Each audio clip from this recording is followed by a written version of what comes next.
ইসলামের প্রথম দিকের একজন সাহাবী হযরত সাদ রাদিয়াল্লাহু তাআলা আনহু, উনি যখন ইসলাম ধর্ম গ্রহণ করলেন, ওনার আম্মাজান ছিল ইসলামের ঘোর বিরোধী। উনি যখন জানতে পারলেন, ওনার আম্মাজান যখন জানতে পারলেন যে আমার সন্তান সাদ ইসলাম ধর্ম গ্রহণ করেছে, তখন কিতাবের মধ্যে এসেছে ওনার আম্মা হযরত সাদ রাদিয়াল্লাহু তাআলা আনহুকে ডেকে হুঁশিয়ার করে দিলেন যে বেটা, তুমি যে আমাদের পূর্বের ধর্ম ত্যাগ করে ওই মুহাম্মদ সাল্লাল্লাহু আলাইহি সাল্লামের ধর্মকে কবুল করেছো, আমি তোমাকে হুঁশিয়ার করে দিচ্ছি, আমি তোমাকে জানিয়ে দিচ্ছি, তুমি যদি ওই ধর্মকে ত্যাগ না করো, আমি তোমার মা হয়ে তোমাকে ওসিয়ত করতেছি, আমি আজকে থেকে জীবন করার মতো খাবার আহার করা বন্ধ করে দেব।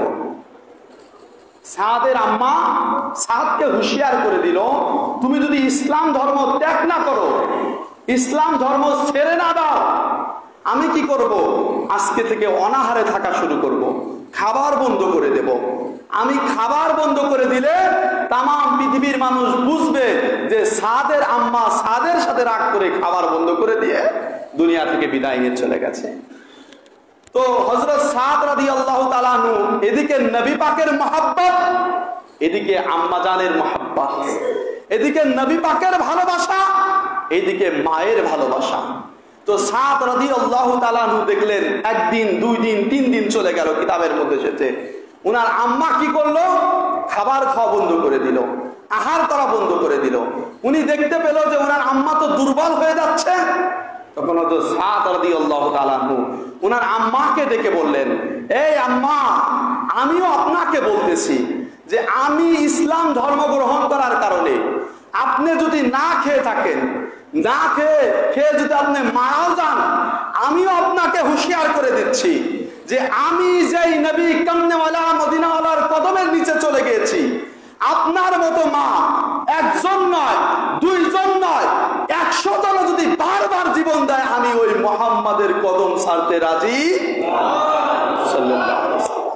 আপনার মতো আম্মা 100 বার দুনিয়ার মধ্যে আসবে, 100 বার যদি এই কারণে জীবন দেয়, আম্মা আমি আপনার মতো আম্মাকে 100 বার ত্যাগ করতে পারি, আমি নবী পাককে মহব্বত ছাড়তে পারি না। হযরত সাদ রাদিয়াল্লাহু তাআলা প্রথম দিকের সাহাবী, কিতাবের মধ্যে এসেছে 17তম বা 18তম সাহাবী ছিলেন। উনি ওনার আম্মাকে হুঁশিয়ার করে দিয়েছিলেন। এই জন্য নবী পাককে সেইভাবে মহব্বত করতে হবে। মনে রাখবেন, এক সাহাবী তার বাড়ির পাশ দিয়ে আকা সরকারে কায়নাত হেঁটে যাচ্ছেন, হঠাৎ করে সাহাবীকে আল্লাহ রাসূল ডাক দিলেন। কিতাবের মধ্যে এসেছে আল্লাহ রাসূল 3টা ডাক দিলেন। ডাক দেওয়ার পরে ওই সাহাবীর ঘর থেকে কোনো উত্তর নাই। আল্লাহ রাসূল সাল্লাল্লাহু আলাইহি ওয়াসাল্লাম মদিনা মুনাওয়ারাতে চলে গেলেন। একটু পরে ওই সাহাবী দেদো রাসূলুল্লাহর কদমের নিচে যে বললেন, আকা আপনার কদমের নিচে আমার মাতা এবং পিতা কুরবান। ইয়া রাসূলুল্লাহ, আপনি তো আমাকে ডেকেছিলেন। তখন আল্লাহ রাসূল বলল, বেটা, তোমাকে কিসে নিষেধ করেছিল আমার ডাকে সাড়া দিতে? কিতাবের মধ্যে এসেছে, তাফসীর ইবনে কাসীরের মধ্যে এসেছে। তখন ওই সাহাবী বলতেছে, ইয়া রাসূলুল্লাহ, আপনি যখন আমাকে ডাকতেছিলেন তখন আমি নামাজের মধ্যে ছিলাম। আকা, আমি নামাজের মধ্যে থাকার কারণে আমি আপনার ডাকে সাড়া দিতে পারি। তখন আল্লাহ রাসূল সাল্লাল্লাহু আলাইহি ওয়াসাল্লাম বলতেছে, বেটা, তুমি যে নামাজের মধ্যে ছিলে, আমি যে তোমাকে ডেকেছিলাম, তুমি যে আমার ডাকে সাড়া দিলে না, তুমি কি কুরআনুল কারীমের এই আয়াত পাক শোনো নাই? ইয়া রাসূলুল্লাহ, কোন আয়াত পাক? আল্লাহ রাসূল সাল্লাল্লাহু আলাইহি ওয়াসাল্লাম তখন সূরা আনফালের 24 নম্বর আয়াত পাক তেলাওয়াত করলেন। কি? ইয়া আইয়ুহাল্লাযীনা আমানু, ওহে ঈমানদারগণ। আল্লাহ রাসূল তখন ওই সাহাবীকে শোনাচ্ছেন, তুমি যে নামাজের মধ্যে ছিলে, তুমি আমার ডাকে সাড়া দাও নাই, তুমি কি কোরআনের এই আয়াত পাক শোনো নাই?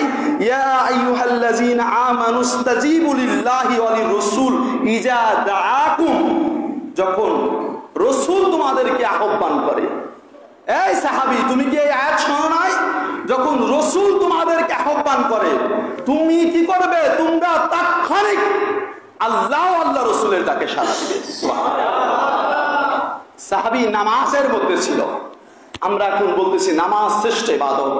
নামাজ শ্রেষ্ঠ ইবাদত থাকার পরেও ওই নামাজের মধ্যে যদি আকা সরকারে কায়নাত মদিনাওয়ালা যদি কাউকে ডাকে, আল্লাহ পাক কোরআনের মধ্যে আয়াত নাযিল করে জানিয়ে দিয়েছেন যে হে ঈমানদারেরা, হে ঈমানদারেরা, যখন আকা তোমাদেরকে ডাকবে, সরকারে কায়নাত তোমাদেরকে ডাকবে, মদিনাওয়ালা তোমাদেরকে ডাকবে, তোমরা মদিনাওয়ালার ডাকে তাৎক্ষণিক আল্লাহ আল্লাহ রাসূলের ডাকে সাড়া দাও।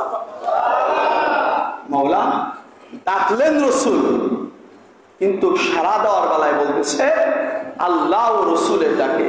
ডাকলেন একজন, সাড়া দিতে বলতেছেন দুইজনের ডাকে। তার মানে রাসূলের ডাকে সাড়া দেওয়া, আল্লাহর ডাকে সাড়া দেওয়া। রাসূলের আহ্বানে আসা, আল্লাহর আহ্বানে আসা। রাসূলকে মহব্বত করা, আল্লাহকে মহব্বত করা। রাসূলকে অনুসরণ করা, আল্লাহকে অনুসরণ করা। রাসূলের আগে